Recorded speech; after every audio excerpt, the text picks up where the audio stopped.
अध्यात्मप्रेमी, भगवत भक्तिप्रेमी सुहृदजन, भागवत पुराण निरूपण याच्यामध्ये 7वा स्कंध आपला संपत आला आहे आणि त्याच्यामध्ये प्रल्हादाला हिरण्यकश्यपूचा वध करून नृसिंह अवतारानं कशा प्रकारचा कृपा प्रसाद दिला याची कथा आणि कथेमागचं तत्व आपण बघतो आहोत. हा संदर्भ लक्षात घेऊन आज पुढे जाऊया.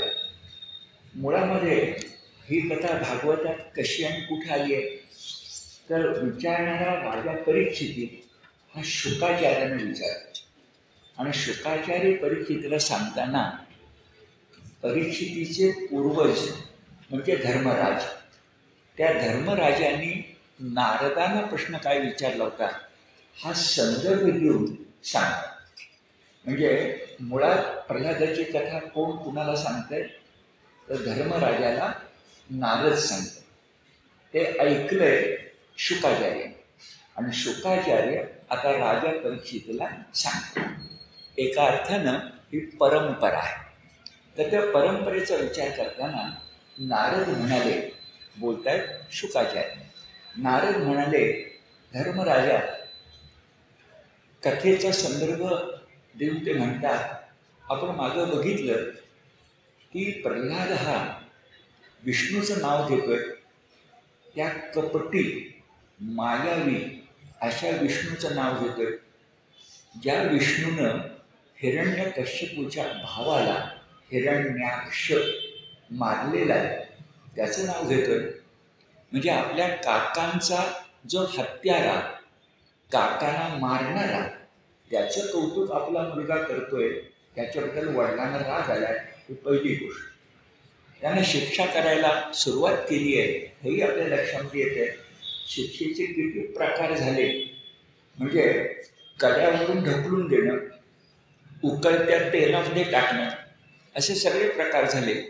पण भगवंताने त्या सगळ्यामधून प्रल्हादाचं रक्षण केलं. आता याच्यापेक्षा मोठा अपराध हा तो करायला लागला आहे, तो म्हणजे प्रल्हाद एक होता तो आता अनेक करायला लागला. म्हणजे कसं तर एखाद्या मंदिरामध्ये, एखाद्या प्रासादामध्ये एक दिवा असेल तर त्याचा प्रकाश छानच पडतो, पण दिवाळीप्रमाणे या एका दिव्यावरून अनेक दिवे जर आपण पेटवले, एका दिव्यावरून अनेक दिवे आपण पेटवले तर प्रकाश किती वाढेल. एक दीप दुसऱ्यास चेतवी ऐसे अगणित होते असं कवी म्हणतात. एक दीप असेल तर प्रकाश मर्यादित आहे, पण त्यानं जर अनेक दीप निर्माण केले तर प्रकाश अमर्याद होणार. तसं प्रल्हाद करायला लागलाय. म्हणजे काय तर त्याचे जे सवंगडी होते, असुरपुत्र होते, त्यांना जवळ बोलावून आपली विष्णू भक्ती त्यांच्या ठिकाणी संक्रमित करायला लागला. आता अधिक राग येणार की सांगा. एक आपला पोरगा, एक आपला मुलगा निघालाय शत्रूचं कौतुक करणारा, त्याला काही शिक्षा करायची ते करूया, पण हा एकट्या नाही आहे. आता हा असुरांची पुढची पिढी बिघडवायला लागला त्याच्या बाजूने. असुरांची पुढची पिढी बिघडवायला लागला आणि हे तर फारच मोठं महापाप झालं. आणि मग तो आणखी संताप, मुळात संतापलाच होता पण त्याच्यामध्ये आणखी भर पडली. आणि मग एक दिवस तो स्वतःच प्रल्हादासमोर उभा राहिला. प्रल्हाद भगवंताच्या विष्णूच्या स्तवनामध्ये मग्न होता आणि त्यामध्ये शब्द असा आला की विष्णू देवा तू सर्वव्यापी आहेस. हे शब्द याच्या कानावर पडले आणि फारच राग आला. सगळ्या त्रैलोक्याचा मी स्वामी असताना, सगळे त्रैलोक्य मला घाबरत असताना, सगळे त्रैलोक्य माझ्या शासनाच्या आधिपत्याखाली असताना हा कोण विष्णू आला की तो सर्वव्यापी अशी भाषा होती. पण शब्द बघा, अतिशय राग आला, दुस्सह झालं, ही अप्रियता वाढत चालली.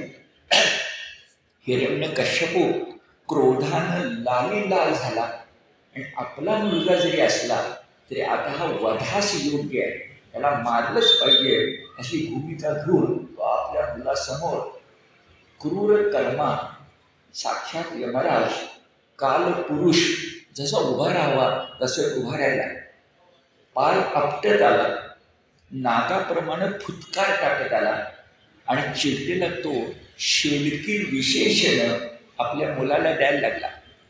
कोणती विशेषणं? तर तू उद्धट आहेस, तू मंदबुद्धी आहेस, तू कुलांगार आहेस. सगळे शब्द बघा. तू उद्धट आहेस, मंदबुद्धीचा, खरं तर तो बुद्धिमान आहे, पण याच्या दृष्टिकोनातून आपल्या काकांना मारणारा शत्रू जर गोड वाटत असला, चांगला वाटत असला, हितकर्ता वाटत असला तरी कसली बुद्धी? मग तू मंदबुद्धी आहेस, तू उद्धट आहेस आणि कुलांगार आहेस, कुळाला नष्ट करणारा विस्तव आहेस.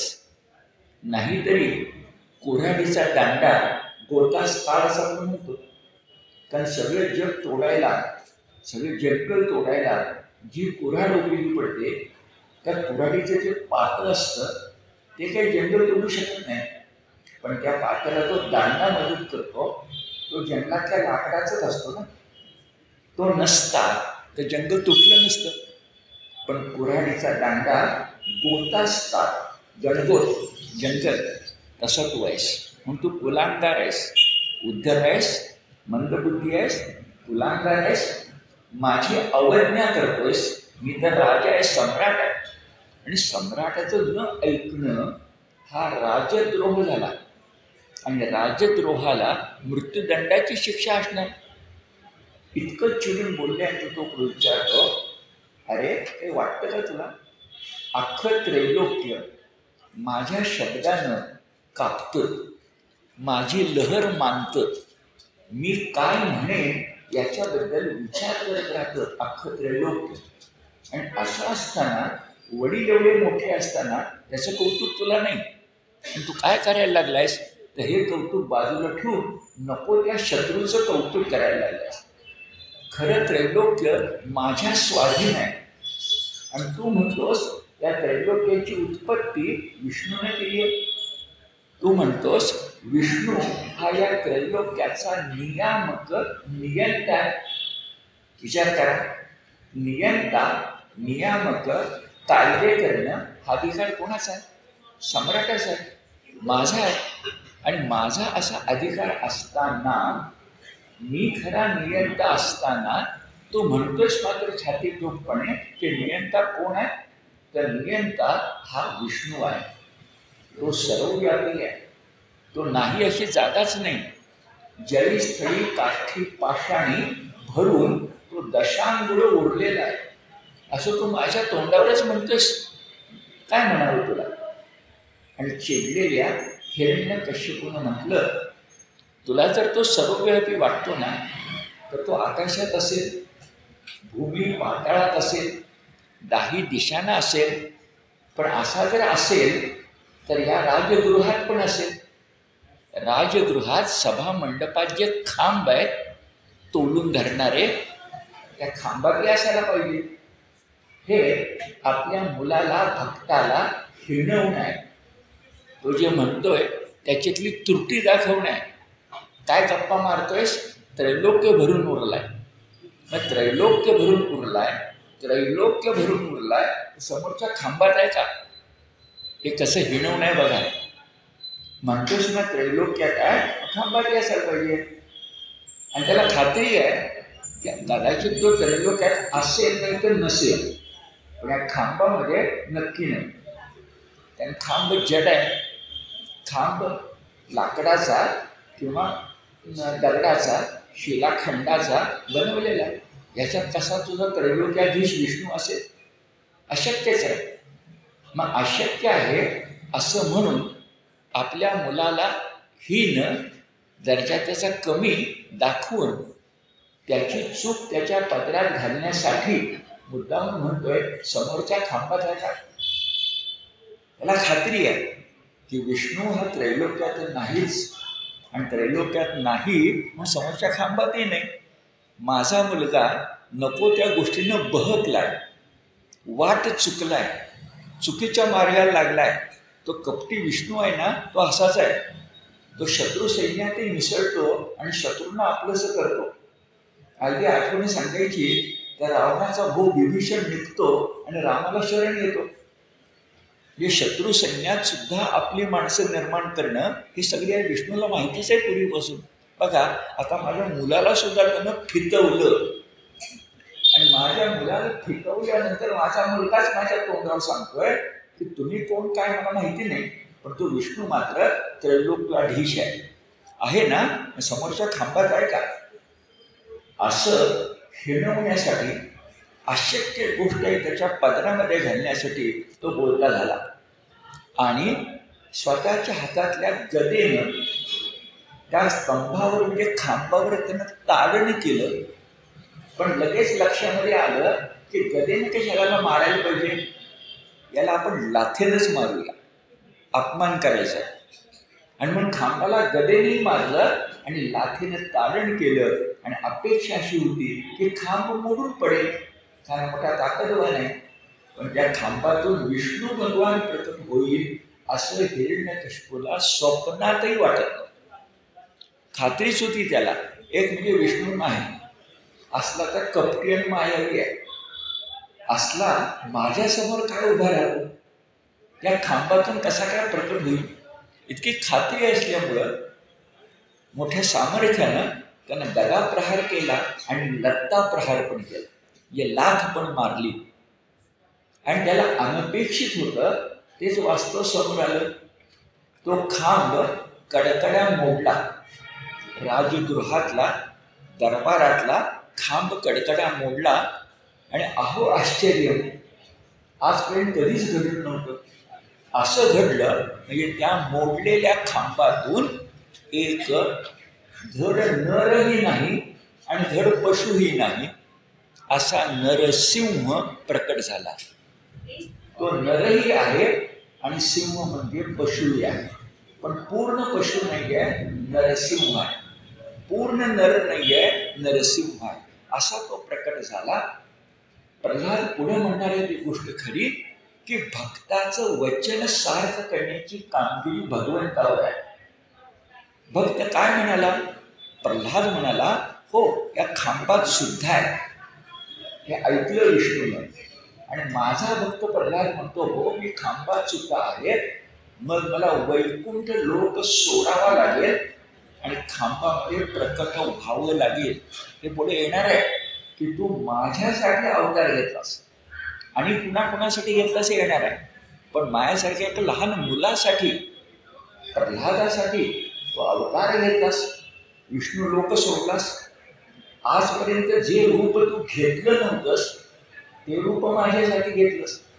पण माझा शब्द खाली पडू नये ही जबाबदारी तुला वाटली. आणि भागवत पुराण ऐकताना तुम्ही मी एवढी खात्री बाळगायला हरकत नाही की आपण सुद्धा जर खरे भक्त असू तर आपल्या खऱ्या भक्तांचा शब्द भगवंत खाली पडू देणार नाही. मी माझ्या बाजूनं तुम्हाला निश्चितपणे सांगेन, एक भागवत निरूपण सांगणारा वक्ता म्हणून, की हिंदी म्हण आपण लक्षात ठेवावी की भगवंताच्या घरी देर आहे लेकिन अंधेर नाही. आपण एखादं चांगलं ईश्वरी कार्य करायला सुरुवात केली, गीताजी म्हणतात अनुभव आम्हाला अनेकदा येतो, एखादं ईश्वरी कार्य करायला सुरुवात केली, पहिल्या 5-10 माणसांना भेटायला गेलो, खात्री असते की माणसं नक्की काम करतील. पण घडतं असं की तीच माणसं काम करत नाही, आपल्याला खात्री असते ना. अशा वेळेला आपण निराश होतो. तेव्हा मन पक्क ठेवलं पाहिजे की इथं नाही आली पुढची येतील ना. बरं समजा आपल्या पिढीत नाही आली पुढच्या पिढी येतील ना. आपण हिंदू पुनर्जन्मावर विश्वास ठेवतो आणि पुनर्जन्मावर आमचा विश्वास असेल, समजा या जन्मात नाही जमलं, वर्ष जितक्या सहजतेनं पालटतात, गेल्या वर्षी जमलं नाही यावर्षी जमले, वर्ष जितक्या सहजतेनं पालटतात तितके जन्म सुद्धा सहजतेनं पालटता आले पाहिजे आणि येतात. या जन्मात मी साधक आहे, पुढच्या जन्मात मी सिद्ध होऊ शकेन, मी एवढे नक्की की मी शंकित नाही आहे. या 3 अवस्था आहेत बघा. साधक, शंकित आणि सिद्ध. साधक म्हणजे साधना करणारा, सिद्ध म्हणजे सिद्धी मिळालेला, आणि मध्ये टप्पा गुरुदेव राज रानडेंनी सांगितलाय. तो मधला टप्पा मध्ये नसतो, आपल्या बाबतीत सुरुवातीलाच असतो. तेवढा पार केला मी शंकित असणं, होईल की नाही झालं काय करायचं, अशी शंका नेहमीच्या जीवनात ठीक आहे. परमार्थात कशाला पाहिजे? परमार्थात भारतात तरी किमान 10,000 वर्ष वेद जन्मास आल्यापासून छाती ठोकपणे भक्तांना रक्षण करायला भगवंत आहे अशी साक्ष पिढ्यानपिढ्या आम्हाला मिळते आहे. आम्ही घाबरायचं कोणाला? नेहमी आपण म्हणतो त्याप्रमाणे आज सूर्य उगवलाय, उद्या उगवणार आहे ही आपली श्रद्धाच आहे. त्याच्यावरून उद्या सूर्य उगवणार आहे. विज्ञानाच्या दृष्टिकोनातून कशावरून उद्या सूर्य उगवणार आहे? भूकंप जसा सांगून येत नाही तर समजा असं होऊ नये, पण सूर्यानं संपावर द्यायचं ठरवतं. फार कटकट व्हायला लागली, चला 1 दिवसाचा लाक्षणिक संप करूया. लाक्षणिक सूर्यानं ठरवलं, पण तुम्हाला मला खात्री आहे सूर्य असं करणार नाही. ही खात्री आली कुठून? श्रद्धेतून. म्हणून गीता म्हणते श्रद्धावान भवती पुरुषा. पुरुष म्हणजे आपण नर हे श्रद्धावान असो अनेक गोष्टी सुलभ होतील. तसं झालं की प्रल्हादाची श्रद्धा टिकली पाहिजे म्हणून भगवंतालाही जबाबदारी. आणि एवढा विश्वास आपण ठेवला अनेक गोष्टी सोप्या होतील. प्रल्हादाला तो ठेवला म्हणून वैकुंठ सोडून साध्या खांबातून एक विचित्र रूप घेऊन. तर गंमत बघा, हे काय रूप चांगलं आहे का? जे माणूस हात पाय धडाखाली माणूस आणि वर सिंह, हे रूप बघून बघून आपण देव म्हणतोय, पण हे रूप काय चांगलं आहे? आपल्याकडं एका देवाचं नाव विरूपाक्ष आहे. विरूपाक्ष म्हणजे काय? ज्याचे अक्ष म्हणजे डोळे जास्त बटबटीत आहेत तो विरूपाक्ष. आता माणसांच्या बाबतीत एकाचे डोळे बटबटीत असले तर काय चांगलं म्हणू आम्ही? डोळे सतेज असावेत, पाणीदार असावेत, बोलके असावेत, वेधक असावेत, बरोबर आहे, आपण बटबटीत. पण त्या बटबटीतला संस्कृत विरूपाक्ष म्हणतात आणि आमच्या देवाचं नाव विरूपाक्ष आहे. याचा अर्थ लक्षात घ्यायचा की भगवंत सुद्धा वाटेल ते रूप तुमच्यासाठी घेऊ शकतो. आपल्या बाबतीत देव माणसं भेटतात, देव नाही भेटत, पण देव माणसं भेटतात. श्रद्धा ही गोष्ट महत्वाची जी प्रल्हादाची होती. आणि मग खरंच प्रल्हादाचा शब्द खाली पडू नये म्हणून त्या श्रीहरीनं अद्भुत रूप घेतलं असं आपल्याला दिसतं. आता आपण जे बोललो सगळं मराठीत, हे सगळं भागवतात संस्कृतमध्ये सांगितलं.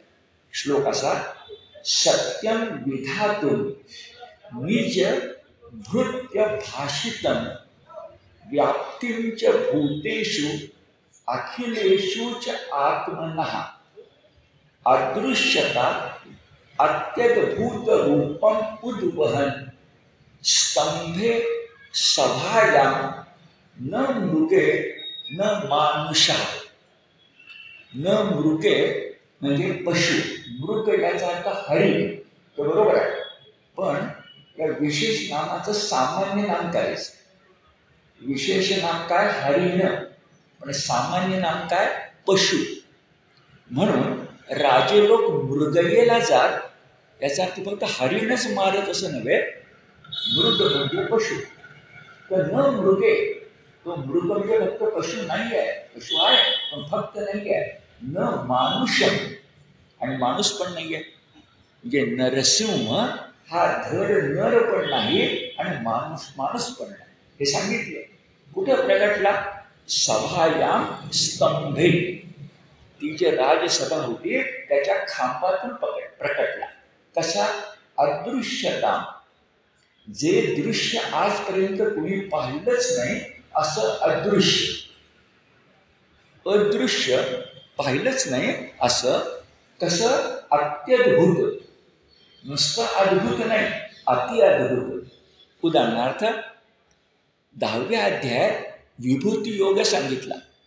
आणि अर्जुन सहजपणे म्हणाला, भगवंताला मग तू म्हटलंस ते कळलं मला की सर्व ठिकाणी मी आहे, कणाकणामध्ये मी आहे, प्रत्येक विभूतीत मी आहे. मग या सगळ्या विभूती एकाच चित्रपटात, एकाच कालपटात मला दिसतील का?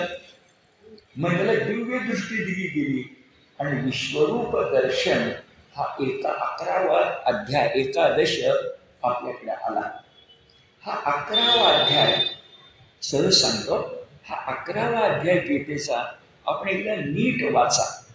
अर्जुन काय म्हणाला, कृष्ण काय म्हणाला की सगळे आपण हिंदू मूर्तीपूजक आहोत. ते मूर्तीपूजक का आणि कसे आहोत ते तुम्हाला विश्वरूप दर्शनातून कळेल. विभूती योग हे तत्व आहे, अमूर्त आहे, आणि विश्वरूप दर्शन हे मूर्त आहे. विश्वरूपामध्ये विष्णू दिसणं, त्या मूर्ती कशा आहेत बघा, भव्य आहे, त्यांच्या गळ्यात पुष्पहार आहे, ते शंखचक्र गळा मंडित आहे, वगैरे वगैरे. आपण जे हिंदू मूर्तीपूजक आहोत, मूर्तीमध्ये सगुणामध्ये निर्गुणाचं दर्शन आपण घेतो, तेच गीतेमध्ये विश्वरूप दर्शनात 11व्या अध्यायामध्ये मिळेल. हे दर्शन अति अद्भुत आहे. कारण त्या 11व्या अध्यायात म्हटले भगवंतानं, आपण गीतानुसार भागवत बघतोय ना, तर 11व्या अध्यायात भगवंतानं म्हटलंय की आजपर्यंत हे रूप ना कोणा ऋषीला दिसलं, ना कोणा तपस्याला दिसलं, ना कोणा योग्याला दिसलं.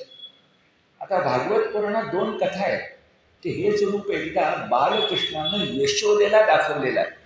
संकष्टीला गणपतीला मोदक दाखवण्याच्या ऐवजी ह्याच देवानं मोदक खाल्ले म्हणून.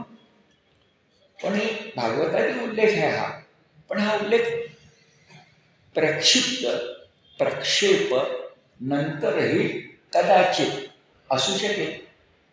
कारण गीतेत जर भगवंत म्हणतायत की रूप पूर्वी कुणाला दिसले नाही आणि पुढेही कुणाला दिसणार नाही. भागवत गीतेनंतर आहे 1000 वर्षांनी. मग जर भगवंताचं वचन पुढेही दिसणार नाही, खरं व्हायला पाहिजे असेल तर भागवतात दिसून चालणार नाही.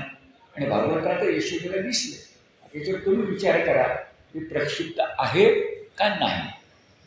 माझा आग्रह कुठलाच नाही, काय शक्यता आहे ते सांगितलं. बरं, मुद्दा असा की भगवंतानं अति अद्भुत रूप घेतलं, रूपम उद्वहन. भगवंत कसा आहे, व्याप्तीच भूतेषु अखिलेषु च कदाचन. त्याची व्याप्ती अखिल भूत मात्रांना व्यापून आहे. प्रल्हादेच म्हणाला ना, अखिल भूत मात्रांना व्यापून आहे. पण सत्यम विधातून, खरं करण्यासाठी, सत्यम विधातून, कुणाचं वचन खरं करायला, निज भृत्य भाषितम. भाषित म्हणजे बोलणं, निज म्हणजे स्वतःचा, आणि विशेष शब्द आहे भृत्य. आता भृत्य शब्दाचा अर्थ सेवक आहे. खरं भागवतकारांनी तर भक्त म्हणायला पाहिजे होतं. निज भक्त भाषितम, काय अडचण नव्हती. भृत्य का म्हटलं? भृत्य म्हणायचं कारण प्रत्येक भक्तानं भक्ती करावी, पण स्वतःला भगवंताचं सेवक मानावं. म्हणून तर नारायण सूर्याजी ठोसर, एक अत्यंत मोठी विद्वान व्यक्ती, त्या कालखंडामध्ये आश्चर्यचकित वाटेल अशा प्रकारचं स्वतःला रामदास हे नाव घेते. खूप याच्यावर बोलता येईल, पण एक वाक्य म्हणून तुम्हाला सांगतो. अभ्यासकांनी सांगितलेलं की रामदास ज्या कालखंडामध्ये होते, त्या कालखंडात वर्णाची भाषा करायची तर दासस्वर म्हणून घेणं हे थोडं कठीण होतं. वाक्याचा अर्थ समजून घ्या. त्या कालखंडामध्ये स्वतःचं नाव रामदास आहे सांगणं आणि परंपरा कुठे जोडणं, तर पहिला रामदास हनुमंत आहे आणि दुसरा रामदास मी आहे हे म्हणणं, रामदासांनी केवढी क्रांती केली आहे हे लक्षात आणून देणार. जसं स्त्रियांनी कीर्तन करायला जुन्या कालखंडामध्ये गाडगी मैत्रिय होत्या, पण 17व्या शतकामध्ये स्त्रियांनी कीर्तन करणे कठीण होते. अशा कालखंडामध्ये वेणाबाईंना वेणा स्वामी म्हणणं आणि वेणा स्वामींना कीर्तन करायला सांगणं, आणि भाग्य त्यांचं असं की ते वेणा स्वामी सज्जनरावर कीर्तन करत असताना समोर समर्थ रामदास स्वामी कीर्तन ऐकत असताना सद्गुरु चरणी आणि श्रीराम चरणी विलीन झाल्या. ही सत्य घटना आहे. पण वेणा स्वामी निर्जला आजही त्यांचा मठ आहे. स्वामी शब्द फक्त पुरुषवाचक नाही आहे.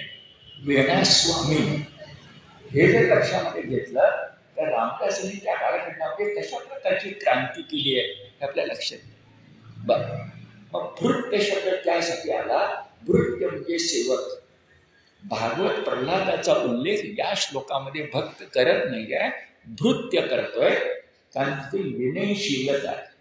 आपण स्वतःला भक्त म्हणवून घेण्यापेक्षा मी भगवंताचा सेवक आहे. बरं, सेवा करायला पाहिजे ना. प्रल्हादांची नवविध भक्ती सांगितली, त्याच्यामध्ये सेवा आहेच. पादसेवनम ही सेवा आहेच, म्हणून भृत्य शब्द आला. आता हा जो विचित्र रूपाचा अति अद्भुत अशा प्रकारचा नरसिंह प्रकटला, तो दिसला कसा? प्रल्हादालाही दिसला, पण प्रल्हाद घाबरला नाही, कारण ती त्याची आई होती. पण ते जे काली मातेचं रूप होतं त्यानं प्रल्हाद घाबरला नसला तरी हिरण्यकश्यप मात्र काली मातेच्या रूपानं नक्की घाबरला असेल.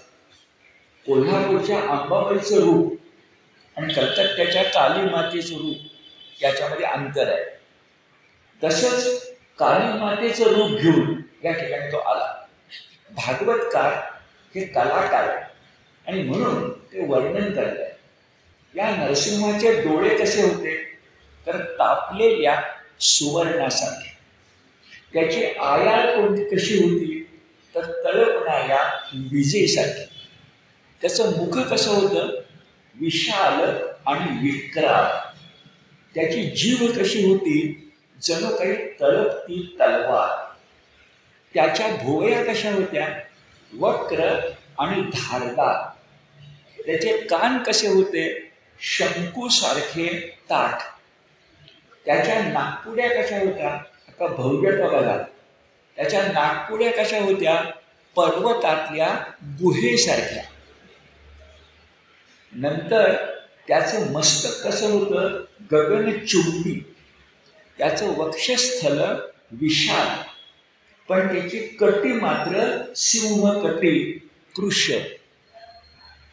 आणि त्याचे अंगावर जे होमावळी होती, केस होते, छान शब्द आहे, ते केस चंद्र किरणासारखी चमचमणारी होते. ते अद्भुत रूप असेल बघा. आणि असं अद्भुत रूप प्रल्हादाच्या इच्छेसाठी हिरण्यकश्यपूच्या समोर उभं ठाकलं.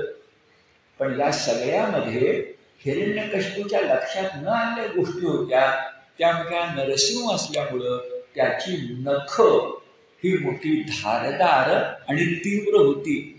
तेवढी हिरण्यकश्यपूच्या लक्षात आता आलेली नाही बहुतेक, नंतर येणारच आहे. पण बाकी सगळं रूप त्याच्या लक्षामध्ये आलं.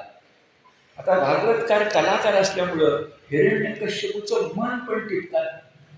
त्याच्या मनात विचार आला की ती साहजिक आहे बघा. अरे हा प्रल्हाद ज्या विष्णूचं वर्णन करतो आणि मला सुद्धा तो विष्णू ऐकून माहिती आहे, तो पितांबरधारी, शंखचक्र गदा पद्मधारी, काही त्या गळ्यामध्ये माळ बीळ घालणारा, डोक्यावर सोन्याचा मुकुट असणारा, हा नेहमीचा माहितीच आहे. पण हा अत्यंत मालवी आहे, हा अत्यंत कपटी आहे. माझ्या भावाला मारायला यानं वराहाचं रूप घेतलंच होतं की. कधी कूर्म झाला म्हणतात, कधी वराह झाला म्हणतात, आणि कपटी माणूस असंच करणार ना. त्याच्या मनात विचार आला, यानं किती कपटी रूप घेतलं तरी मी फसणार नाही. मी फक्त एवढंच म्हणेन की ह्याच्या हातात नेहमी इंद्रासारखं वज्र असतं, ते गेलं कुठं. नेहमी ह्याच्या हातामध्ये सुदर्शन चक्र असतं, ते गेलं कुठं. हा असं असेल, कपटीच आहे, येता येता विसरला असेल. माणूस कसा आपल्या मनाचं समाधान करतो, विसरला असेल. आणि विसरला असेल तर पथ्यावर पडलं. ज्याच्या हातात वज्र नाही, ज्याच्या आता चक्र नाही तो काय माझ्याशी लढाई करणार आहे. नरसिंह नरसिंह म्हणे, हा काय माझ्या योग्यतेचा पहलवान आहे का? हा काय करणार आहे माझ्याशी युद्ध? म्हणून तो महादैत्य त्याला सन्मुख झाला, क्रोधायमान झाला. हातातली गदा तर उंच उचलली आणि वेगानं त्या नरसिंहाच्या छातीवर प्रहार केला. याला वाटलं होतं आतापर्यंत आपल्या हातातली गदा सर्व सामर्थ्यानिशी आपण समोरच्या माणसावर उगारली, मारली, की एकच शक्यता आहे, त्याचं चूर्ण होणं, भुगा होणं, कण होणं. पण काहीच झालं नाही. उलट गरुडानं जसं एखाद्या सर्पाला धरावं तसं गदे सकट त्या हिरण्यकश्यपूला नरसिंहानं आपल्या 2 हातामध्ये पकडलं. गरुडाच्या पण नख्यात असतात, नरसिंहाच्या पण नख्यात आहे. गरुड सर्पाला पकडतो. या ठिकाणी हिरण्यकश्यपू नावाच्या दैत्य सर्पाला पकडलं गेलं. पण हिरण्यकश्यपू सुद्धा कच्च्या गुरूचा चेला नव्हता आणि म्हणून या द्वंद्व युद्धात नरसिंहाच्या लक्षात आलं नाही, इतक्या चपळाईनं तो त्याच्या पकडीतून सुटला. चपळाईनं तो त्याच्या पकडीतून सुटला. आता त्याच्या लक्षात आलं की गदा काय चालणार नाही. मग त्यानं ढाल आणि तलवार घेतली, शस्त्र बदललं आणि ढाल तलवार घेऊन तो त्याच्या अंगावर चालून गेला. कलाकार भागवतकार चटकन म्हणतात, वेगळा दृष्टांत, मगाशी गरुडानं सर्पाला पकडलं होतं, आता एका सर्पानं उंदराला पकडलं. का उंदीर म्हटलं असेल तर चपळाई. पण उंदरानं किती चपळाई केली तरी सर्प काय करू शकतो? का डोळे मिटून बसलेली घरातली आपली मांजरी पळणाऱ्या उंदराला किती कौशल्याने पकडते. हे उदाहरण आपल्या समोर आहे ना. देवाने त्यांनी ताकदच दिली, किती काय चपळ असे ना, मांजरीचा पंजा बरोबर त्या उंदराला बिळात जाण्यापूर्वी पकडतो. तो दृष्टांत दिलाय की एखाद्या सर्पानं उंदराला धरावं तसं केलं.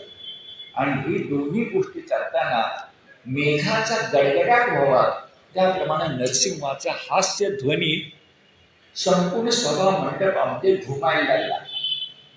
ही गोष्ट आणखीनच वाईट आहे.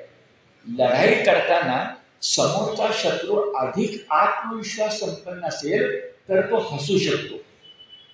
तोही जर घाबरला असेल तर हसणं मावळतं दोघांचंही. पण इथं हिरण्यकश्यपूचं काय झालं माहिती नाही, पण नरसिंह मात्र हास्यध्वनी गडगडाट असा झाला.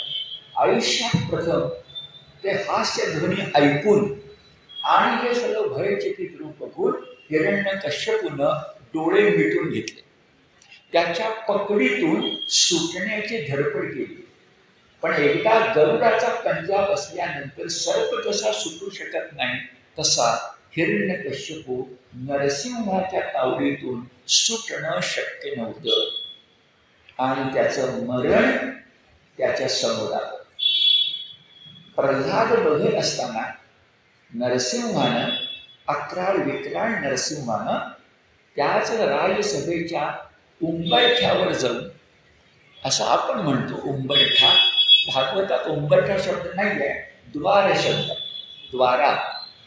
तर द्वारामध्ये संध्याकाळच्या वेळेला मांडीवर उतानं घेऊन, लहान मुलाला मांडीवर घ्यावं तसं मांडीवर घेऊन नखाने हृदय विदारणे झालं. जे पुढं सांगायला पाहिजे ते आत्ताच सांगतो. तुमच्यापैकी अनेकांनी शक्य आहे कर्नाटकमध्ये जे हम्पी आहे, विजयनगर, ते पाहिलं असेल. पाहिलं नसेल तर पहा. विजयनगरमध्ये आपण पाहायच्या अनेक गोष्टी आहेत, पण 2 गोष्टीवर मी तुमचं लक्ष केंद्रित करतो.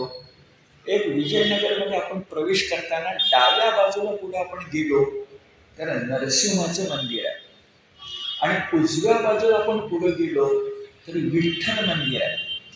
त्या विठ्ठल मंदिरामध्ये जी चौकट आहे त्या चौकटीवर आपल्या विठ्ठलाचं चित्र आहे. कटीवर हात ठेवलेला चौकटीवर आहे. पण चौकटीतून आत गेलो तर गाभाऱ्यामध्ये विठ्ठल मूर्ती नाही. आणि असं मंदिर आज त्या ठिकाणी आहे. हीच खूण आहे की एकनाथांच्या पणजोबांनी, भानुदासांनी, त्यांचे आजोबा चक्रपाणी आणि भानुदास पणजोबा, त्यांनी ती विठ्ठल मूर्ती आणली, याची ती खूण आहे.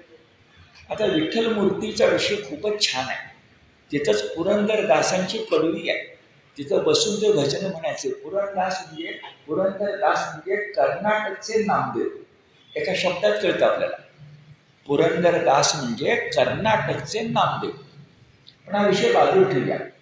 दुसऱ्या विषयाकडे मला तुम्हाला न्यायचं आहे की डावीकडे जरा पुढे चला, डाव्या बाजूला मोठे राजवाडा पण आहे, पण जरा पुढे चला आणि किंचित भग्न झालेलं नरसिंहाचं मंदिर तुम्हाला दिसेल. मंदिर भग्न झालंय, पण नरसिंहाची मूर्ती आता आपण वर्णन करतोय अशीच आहे. एक गोष्ट मला माझ्या अभ्यासातून सतत जाणवते की अलीकडे बघा, आपल्याकडे नरसिंह हे दैवत तुलनेनं मागं पडते. अर्थात असं म्हणता येत नाही की सदाशिव पेठेमध्ये नरसिंह आणि असा नरसिंह आहे की ज्या मंदिरामध्ये वासुदेव बळवंत फडके राहतात, हे दुसरा नरसिंहच तिथं राहत होता. तर मी बोलतो ते बरोबर नाही आहे. पण जरा तुम्ही विचार करा, आपल्याकडे विष्णू विठ्ठल आहे, राम आहे, गणपती आहे, कृष्ण आहे, हनुमान आहे, पण गावोगावी नरसिंहाची मंदिरं नाही आहे. पण असं लक्षात येतं की विजयनगर साम्राज्य हे शिवाजी महाराजांचं हिंदवी राज्य पूर्व होण्याच्या म्हणजे निर्माण होण्याच्या पूर्वी 100 वर्ष, त्याच 5 बहामनीशी लढणार आहे. ज्या आदिलशाहीशी निजामशाही संपली, पण आदिलशाहीशी विजापूरच्या महाराजांना लढावं लागलं. त्या 5 जणांनी एकत्र येऊनच विजयनगर संपवलंय. त्या विजयनगरचं दैवत नरसिंह होता. आणि मला या मनात विचार येतो की ते विजयनगरचं जे नरसिंह दैवत होतं ना, ते नंतर आपण बहुतेक विसरलो, अन्य देवतांच्याकडे वळलो आणि म्हणूनच आपण हिंदूंनी जे प्रतिकार करायला पाहिजे होता तो आम्ही हळूहळू विसरत गेलो. तर आज तर माझ्या मनामध्ये येतं, हे बरोबर का चूक तुम्हीच ठरवा, की आपण सगळे नव्यानं पुन्हा एकदा नरसिंह भक्त होण्याची गरज आहे. कारण आमची सहिष्णुता आता सद्गुण विकृती व्हायला लागलेली आहे. ती थांबली पाहिजे, ती थांबलीच पाहिजे आणि हिंदूंचं संघटन व्हायलाच पाहिजे. त्याला उत्तर नाही. आणि त्यासाठी नरसिंहदेव हा फार उपयुक्त, शत्रूला नष्ट करणारा नर आणि सिंह असणार. हे थोडं विषयांतर झालं. मूळ जागी येऊया की मग तो जो नरसिंह आहे त्या नरसिंहानं आईनं मुलाला मांडीवर घ्यावं तसं शत्रूंना मांडीवर घेतलं, दारात घेतलं, संध्यासमयी घेतलं आणि त्याच्या पोटामध्ये नख खुपसून, मागं बोललो मी अफजल खानवर, नख खुपसून त्याला मारलं. पण दिसत कसा होता, तर याचा संदर्भ पुढे येणार आहे. दिसत कसा होता तर मग सगळं वर्णन आठवा. डोळे क्रोधानं लाल झाले, जिभेनं ओठ चाटतोय, जिभेनं ओठ चाटतोय. जरा ध्यानामध्ये आणा, एखादा सिंह जर वाघाची शिकार करत असेल तर कसा दिसेल, तसंच पाहिजे. रणांगणावर रणांगणासारखीच वागायला पाहिजे. परत आल्यानंतर शांतीची स्तोत्र म्हणा, ओम शांती शांती शांती, पण रणांगणावर शांती म्हणू नका, तिथे क्रांतीच पाहिजे. आणि म्हणून आयाळ आणि मुख रक्तानं माखलेलं, सावरकरांच्या भाषेत अधम रक्त रंजिते सुजन पूजिते श्री स्वतंत्रते. शेवटी किती सुंदर आहे, सज्जनांनी पूजा केलेली, हे किती शांती आहे. पण अधम रक्त रंजिते, जे अधम आहेत त्यांच्या रक्तानं माखलेली. म्हणून म्हटलं कोल्हापूरची अंबाबाई सतत नाही चालणार, कलकत्त्याची काली माता सुद्धा लागणार आहे. आणि म्हणून रक्तबिंदूनं आयाळ आणि मुख लाले लाल झालं. आणि जरा अद्भुताबरोबर विलक्षण रस आहे की त्यानं नखानं मारलं, आतडी बाहेर काढली आणि त्याच्या माळा गळ्यामध्ये घातल्या. अंगावर काटा सुद्धा येईल, पण तांडव नृत्य करणारा शिवशंकर आठवा. भूत खेत ज्याच्या सैन्यात आहे तो आठवा. स्मशानवासी शिवशंकर आठवा. नाही तर हिमालयावर राहणारा शंकर आहेच की. पण हिमालयावर राहणारा शंकर नेहमी असला तर इतरांचं फावतं. अशा वेळेला स्मशानातला शिवशंकर सुद्धा त्रिशूलधारी हा दिसावा लागतो. कसा आहे? आतड्याच्या माळा गळ्यामध्ये घातले. मदोन्मत्त हत्तीला मारणारा वनकेसरी.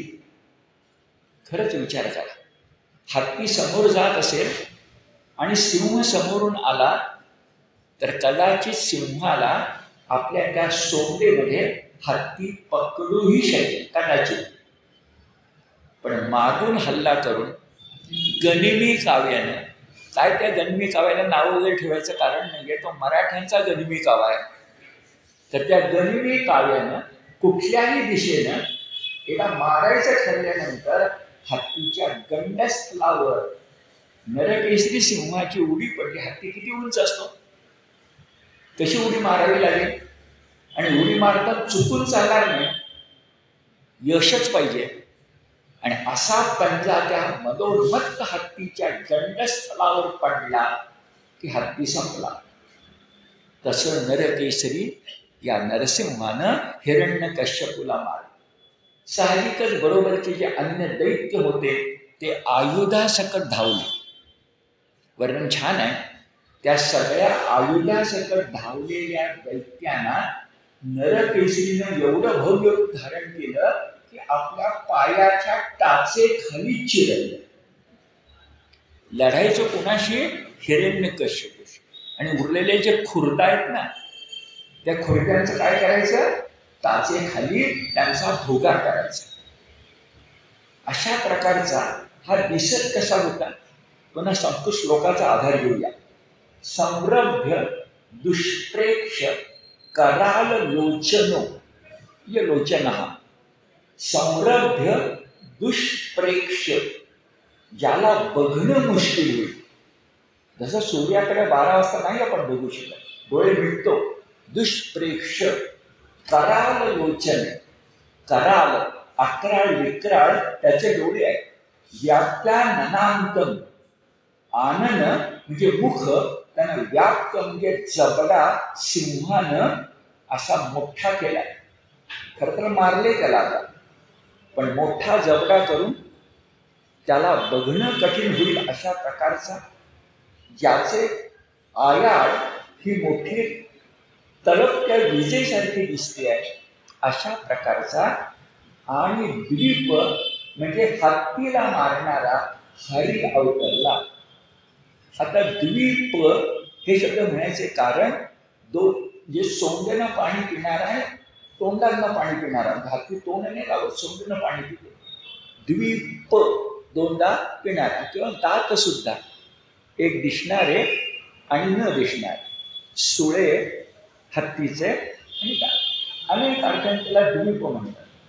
पण सुरेख आहे. अशा त्या द्वीपाला म्हणजे हत्तीला मारणारा कोण आहे बरे? शब्द वापरलाय हरी. विष्णू म्हटलेलं नाहीये, हरी म्हणायचं कारण हरी शब्दाचा एक शब्द विष्णू आहे आणि दुसरा शब्द सिंह आहे. हरी या संस्कृत शब्दाचे अनेक अर्थ आहेत. त्यातला हरी शब्दाचा अर्थ सिंह आहे. तर सिंह असा हरी आणि विठ्ठल असा हरी, विष्णू असा हरी. हरी नाव सुद्धा कसं आलं पुढच्या स्कंदात तुम्हाला मी सांगणार आहे.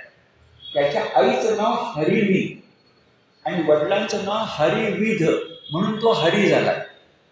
आपल्याला हरी म्हणजे काय नेमकं कळतच नाही. हरी विजय, हरी रामकृष्ण हरी, दुःख हरण करणारा, असं बरंच आपण म्हणतो. पण हरी शब्द त्याच्या आई वडिलांच्याकडून मिळाला. अष्टम स्कंदात बघूया. सुरुवातीलाच गजेंद्र मोक्षाची कथा येते त्यावेळेला. आणि आता हरी बोलूया. हरी म्हणजे सिंह. तर सिंह असणाऱ्यानं हत्ती मारला, सिंह असणाऱ्या नरसिंहानं हिरण्यकश्यपूला मारला.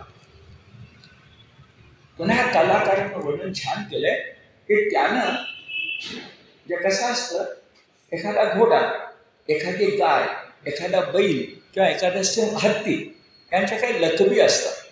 म्हणजे बैल असेल, गाय असेल तर ते आपले कातडी थरथरतात.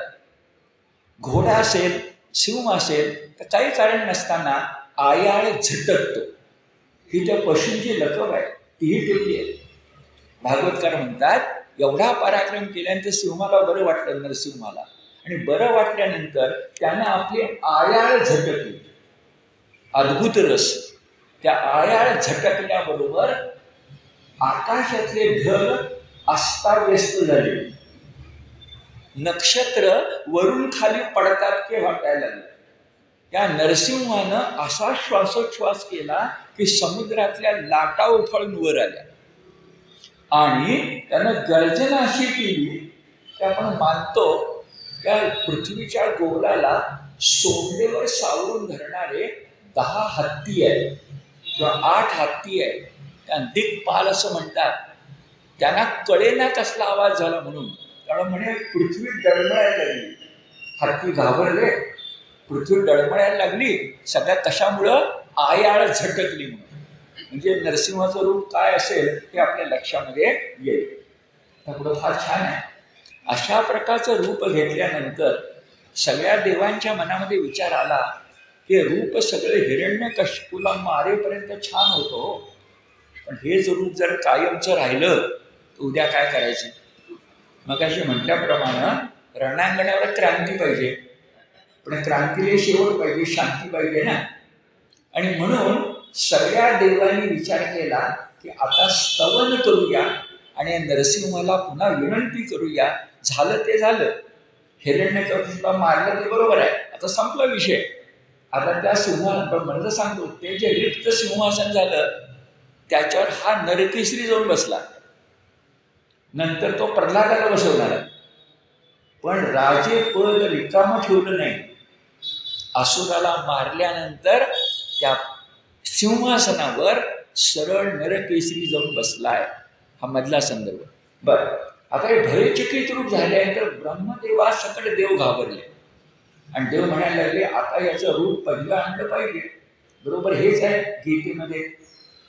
सगळं विश्वरूप दर्शन झाल्यानंतर भगवंताला काय म्हणावं? एकीकडं तो सांगतोय कोणी बघितलं नाही, काय नशीब तुझं, तू एकटा बघतोयस. आणि अर्जुन म्हणतोय झालं ते नशीब विषय छान झालं, पण मला काय पाहिजे, नेहमीसारखा तू हो. बरोबर आहे ना? आणि झाला तसा तो.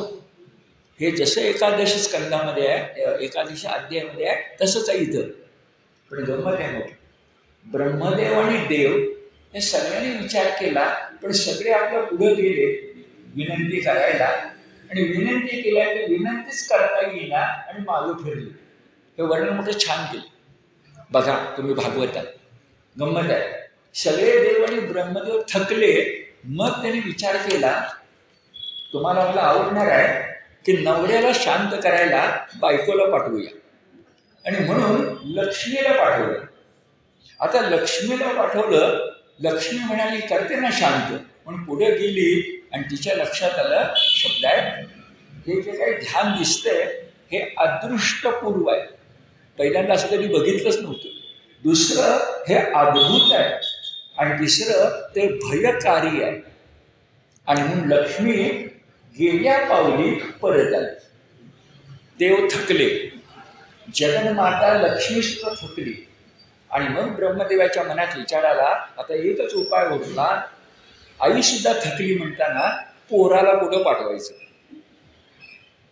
आणि पदरी घाली पेळा बाप निर्बळ साठी बाळा. तुकाराम महाराज एक कथा सांगतात. एक मोठा पैलवान होता, क्रीडा आपल्या मैदानावर त्यानं अनेकांना हरवलं आणि विजय मिळवून घाम पुसत पुसत घरामध्ये आला आणि पडवीवर बसला. थकला होता, पडवीवर बसला होता. बायकोला खूप आनंद झाला, गावकऱ्यांना खूप आनंद झाला. लहान मुलगा जवळ आला, त्याला काय फारसं कळलं नाही, पण वडील काही पराक्रम करून असताना कळलं. वडिलांनी सगळ्यांना हरवलं असं म्हटलं. याच्या मनात विचार असा आला की वडिलांना आपण हरवलं तर, वडिलांनी सगळ्यांना हरवलंय, आपण हरवलं तर. आणि म्हणून त्याच्याजवळ समोर एक साधा रुमाल होता म्हणे, त्याला पिळा शब्द वापरलाय, पिळा तुकारामाने. आणि तो पदराचा पिळा, वस्त्राचा पिळा त्यानं आपल्या वडिलांच्या अंगाभोवती घातला आणि म्हणाला, बाहेर सगळ्यांना हरवून आलात ना, आता हा पिळ्यानं बांधलोय तुम्हाला, जरा सोडून दाखवा बघू. आणि बाप निर्बळ साठी बाळा, बाळासाठी बाप निर्बळ झाला. निर्बळ म्हणजे बलहीन. आणि असंच आहे, जगात सगळीकडे सिकंदर, पण घरामध्ये लहान मुलांना असा पदरी घातला पिळा की सगळे संपलं. आणि तेच केलं. म्हणजे लक्ष्मी हरली, पण हारलेल्या लक्ष्मीनं मला जमत नाही म्हटलं, ब्रह्मदेव म्हणाले आता प्रल्हादाला पुढे करूया. प्रल्हाद खरंच पुढे झाला आणि प्रल्हादानं नमस्कार केला. एवढं मोठं उग्ररूप होतं, पण ते उग्ररूप असून सुद्धा प्रल्हादानं विनीत भावानं, किती वय असेल प्रल्हादाचं, 8 ते 10 वर्षाचं, 8 ते 10 वर्षाचा कोवळा मुलगा, नवविधा भक्ती करणारा, नारद कृपांकित, कयाधू कृपांकित, भगवंताचा भक्त, जेव्हा भगवंतासमोर येतो, अगोदर लहान मूल बघितल्यानंतर कुणाला बरंच वाटतं ना, पण या भयकारी रूपामध्ये हा 8-9 वर्षाचा कोवळा जीव जेव्हा हात जोडून, मान वाकून, सस्मित स्तवन करीत भगवंतासमोर आला, त्या भगवंताला खूपच आनंद वाटला आणि भगवंतानं फक्त त्याच्या मस्तकाचं अवघ्राण केलं. त्याचा परिणाम प्रल्हादाच्या ठाई अष्टसात्विक भाव जागे होण्यात झाला. ही भक्ती आहे. भगवंताच्या अवघ्राणानं, फक्त हुंगण्यानं सगळे त्याच्या ठिकाणी झाले. आणि मग प्रल्हाद म्हणायला लागला, शब्द छान आहे, हे भगवंता, तू आत्तापर्यंत जी लीला दाखवलीस, लीलाचा एका अर्थानं म्हणजे हिरण्यकश्यपूला मारणे भयंकर आहे, रूप सगळं भयंकर आहे, पण तुमच्या माझ्या दृष्टीनं, भगवंताच्या दृष्टीनं वेणुवादन ही सुद्धा लीलाच आहे, गोरक्षण ही सुद्धा लीलाच आहे, आणि कालिया मर्दन सुद्धा लीलाच आहे. आपल्याला कालिया मर्दनाची भीती वाटेल, भगवंताला भीती वाटत नाही. आणि म्हणून बघा, लीला शब्द वापर, क्रीडा, खेळ. आणि खरंच आहे, काय त्या कृष्णाची ताकद असेल, कालियाच्या 1000 किंवा 100 फड्यावर तो नाचायला लागला, नृत्य करायला लागला. स्मशानात, हिमालयावर, रणांगणात शंकरच नृत्य करू शकतात, तांडव नृत्य. आणि कालियासारख्या विषारी नागाच्या मस्तकावर बालकृष्ण, गोपाल हाच नृत्य करू शकतो. प्रल्हादानं ह्या भगवंताच्याकडे अशा प्रकारे प्रेमाने विनंती केल्यानंतर प्रल्हाद म्हणायला लागला, तू सगळी लीला दाखवलीस ही विश्व कल्याणासाठी दाखवलीस. आता या ठिकाणी छान शब्द येतो, आपण मराठीमध्ये तो शब्द जरा वेगळा उच्चारतो. जरा मी एक संदर्भ सांगतो, लक्षात घ्या. 10वा अध्याय आणि 11वा अध्याय याचं वर्णन करताना ऐश्वर योग असा शब्द येतो. ऐश्वर योग हा शब्द संस्कृत आणि बरोबर. ऐ श्व आणि र म्हणजे ईश्वराचे, शकुंतला शाकुंतल, सुभद्रा सौभद्र, आणि ईश्वर ऐश्वर. पण रच्या ठिकाणी य आणि यवर रफाळ हा उच्चारायचा नाही. आपण ऐश्वर्य म्हणतो. आणि म्हणायचं कारण ईश्वराजवळ ऐश्वर्य असणार, कारण भगवान हा षडैश्वर्य पूर्ण आहे, त्याला 6 प्रकारचं ऐश्वर्य, या अर्थानं ऐश्वर्य म्हणा. पण ऐश्वर्य हा मराठी शब्द झाला, आपण म्हणायला हरकत नाही, पण संस्कृतमध्ये ऐश्वर्य नाही आहे, ऐश्वर आहे. आणि आपण ध्यानात घेऊया, प्रल्हाद ते म्हणाला, हे भगवंता, तुझ्या लीला कळल्या, तुझा ऐश्वर योग कळला, आणि ऐश्वर योग फक्त ईश्वराचाच असतो आणि कुणाचा असू शकत नाही. राजाचं ऐश्वर असतं, सम्राटापाशी गजांत लक्ष्मी वैभव असतं, ऐश्वर्य असतं. ऐश्वर्यवती ऐश्वर्यवंत असू शकतात, पण ऐश्वर फक्त ईश्वरच असतं. म्हणून तुझं सामर्थ्य हे ऐश्वर आहे. तू आत्मानंद घेतोयस. काय अर्थ असेल? लीला तुमच्या माझ्यासाठी आहे, पण भगवंताला काय मिळतं? भगवंताला आत्मानंद मिळतो. कारण तो आत्मा कसा आहे बरं? परित्राणाय साधूनां विनाशाय च दुष्कृतां, हा त्याचा आत्मानंद आहे. नाही तर कशाला त्याला अवतार घ्यायला पाहिजे? दुर्लक्ष केलं तर पण नाही. चौथ्या अध्यायामध्ये 7 आणि 8 श्लोकामध्ये भगवंत पुन्हा पुन्हा सांगतायत की असुरांचा नाश करायला आणि सज्जनांचं रक्षण करायला संभवामी युगे युगे.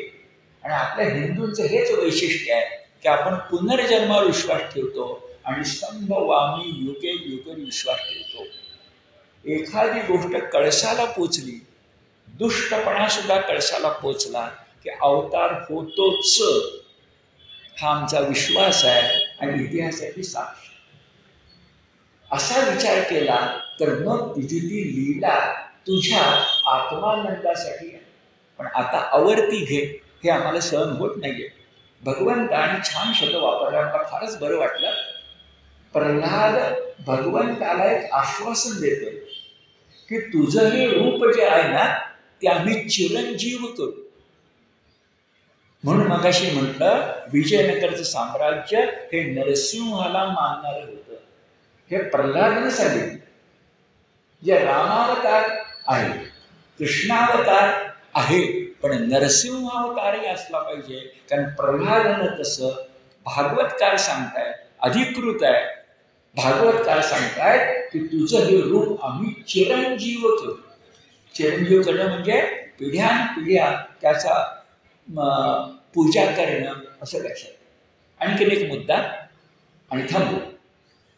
भगवंत मगाशी म्हटल्याप्रमाणे भृत्य म्हणजे सेवकाच्या इच्छेला त्याचा शब्द खाली पडू नये म्हणून करतं.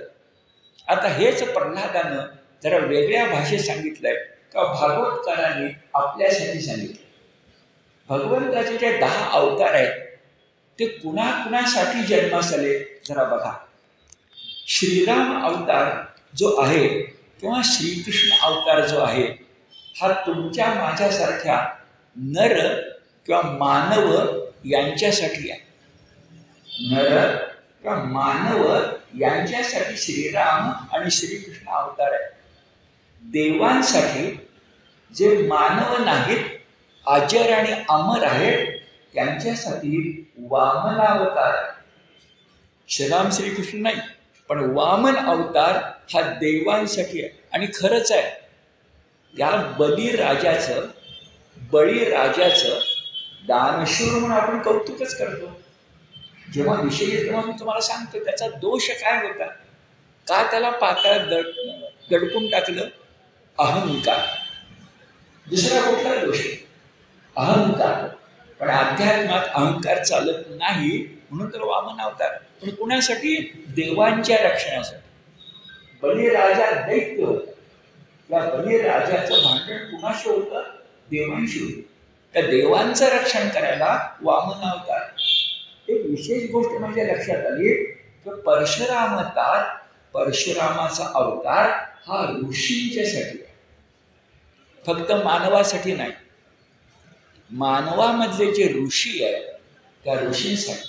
आणि बरोबर आहे, जमदग्नी या ऋषींचा अपमान झाला म्हणून जामदग्नी परशुराम जागा झाला ना. आणि हा अवतार असा आहे की सगळी पृथ्वी ताब्यामध्ये आल्यानंतर त्यावेळेचा भरतखंड ताब्यामध्ये आल्यानंतर तो ब्राह्मणांना देऊन टाकून, तो जन्माला ब्राह्मण असेल पण ब्राह्मणांना देऊन टाकून ऋषी असणारा परशुराम, आज ज्याला आपण कोकण म्हणतो, ती कोकणची भूमी नव्हती, त्या समुद्रकिनारी गेला. आणि रामानं जसं सेतुबंधन केलं तर त्याच्या आधीच्या परशुरामानं समुद्राला विनंती करून हटवलंय आणि समुद्र हटल्यानंतर ती चिंचोळी पट्टी निर्माण झाली. समोर अथांग समुद्र आणि मागं उत्तुंग सह्याद्री, याच्यामध्ये जी चिंचोळी पट्टी निर्माण झाली ती कोकण भूमी, अगदी केरळपासून, फक्त महाराष्ट्र नाही, केरळपासून ही कोकण भूमी मुंबईपर्यंत परशुरामाने निर्माण केली. आणि त्याचं रक्षण करता म्हणून तो चिपळूण जवळच्या परशुराम महेंद्र डोंगरावर आजही आहे. ऋषींचा अपमान सहन होत नाही, ज्ञानवंतांचा अपमान सहन होत नाही. हा जो परशुराम चरित्राचा अर्थ आहे तो मला आजच्या काळामध्ये सुद्धा महत्वाचा वाटतो. इतरांचे अपमान परवडतील येतो, पण ऋषींचा अपमान म्हणजे संस्कृतीचा अपमान. ऋषींना नष्ट करणं म्हणजे संस्कृती नष्ट करणं. आणि संस्कृती नष्ट झाली तर प्रकृती उरत नाही, विकृती उरते. संस्कृती नष्ट झाली तर पशु मासतात. संस्कृती आहे म्हणून माणूस आहे, आणि मानव्याचं रक्षण करायचं असेल तर संस्कृती हवी. संस्कृती हवी तर ऋषी हवेत, आणि ऋषी हवे तर परशुराम हवा, त्याच्या हातात परशु पण हवा, हे लक्षामध्ये घेतलं पाहिजे. आणि पुढं काय भगवंताची ताकद बघा. कोणी भगवंत रामकृष्ण, परशुराम, एक वेळ वामन, हे आपल्या लक्षात येतं का की वामनावतार म्हणून आपण त्याचं कौतुक करतो. पण माणूस इतका बुटका असेल नेहमी सुद्धा कितपत आपण त्याचं कौतुक करू. पण वामन अवतार आहे आणि त्याच्या पुढे बघा, माणसं नव्हे पशूंचे जन्म भगवंताने घेतलेले आहेत भक्तांच्यासाठी. कधी तो मासा झालाय, कधी कूर्म झालाय, आणि कधी तो वराह म्हणजे रान डुक्कर सुद्धा झालाय. पशुमधली तिर्यक योनी त्याला म्हणतात. तिर्यक योनी, क्षुद्र योनी, जड वाटणारी योनी, त्याच्यात भगवंत स्वतः अवतार घेतात भक्तांच्या रक्षणासाठी.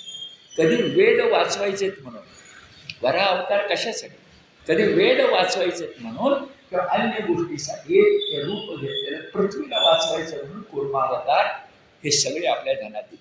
थोडक्यात नरसाठी श्रीराम श्रीकृष्ण, अमरांसाठी देवांसाठी वामन, ऋषींसाठी परशुराम, पशुच्या रूपामध्ये वराह पशुचं रूप घेता सुद्धा, आणि शब्द बघा जलचर रूपामध्ये मत्स्य आणि कूर्म, आणि शेवट नरसिंह म्हणजे कशातच बसत नाही. पण कशातही बसत नाही असा नरसिंह अवतार एका प्रल्हादासाठी घेतलाय, आणि म्हटलं तर असुरासाठी घेतलाय. तो नर नाही आहे, वानर नाही आहे, देव नाही आहे, अजर अमर नाही आहे. तो असुर म्हणजे फक्त शक्ती म्हणते, असुर म्हणजे शक्ती, तो सुर नाही आहे. पण त्या प्रल्हाद म्हणजे जन्मानं भक्तीने श्रेष्ठ आहे, पण जन्माला प्रल्हादासाठी नरसिंह अवतार घेतला. हा सप्तम स्कंद उत्तम. आज आपण सप्तम स्कंद पुरा केलाय. पुढच्या शनिवारी अष्टम स्कंदाकडे आपण जाऊ आणि गजेंद्र मोक्षाच्या कथेला सुरुवात करू. नमस्कार.